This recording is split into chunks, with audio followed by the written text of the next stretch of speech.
your new summer job at the new and improved Freddy Fazbear's Pizza. I'm here to talk you through some of the things you can expect to see during your first week here and to help you get started down this new and exciting career path. Now, I want you to forget anything you may have heard about the old location.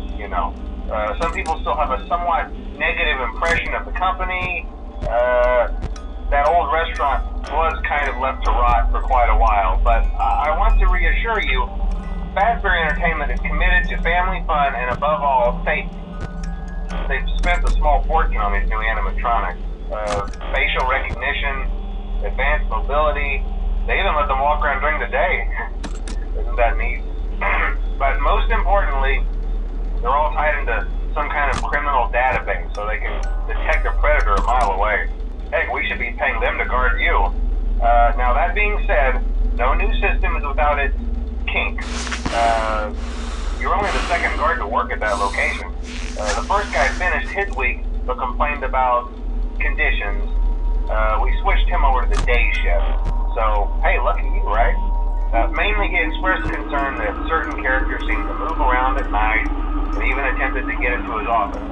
Now, from what we know, that should be impossible. That restaurant should be the safest place on Earth. So while our engineers don't really have an explanation for this, the working theory is that the robots were never given a proper night mode. So when it gets quiet, they think they're in the wrong room. So then they go try to find where the people are, and in this case, that's your office. So our temporary solution is this. There's a music box over by the prize counter, and it's rigged to be wound up remotely. So just every once in a while, switch over to the prize counter video feed and wind it up for a few seconds.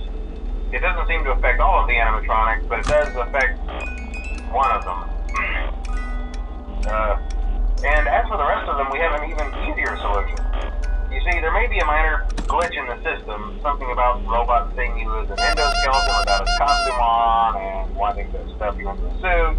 So hey, we've given you an empty Freddy Fazbear head. Problem solved. You can put it on any time and leave it on for as long as you want. Eventually anything that wandered in will wander back out. Something else worth mentioning is kind of the quirky modern design of the building. You may have noticed there are no doors for you to close. But hey, you have a light, and even though your flashlight can run out of power, the building cannot. So don't worry about the place going dark. Well, I think that's it. You should be golden. Check the lights, put on the Freddy head if you need to. Keep the music box wound up. Piece of cake. Have a good night, and I'll talk to you tomorrow.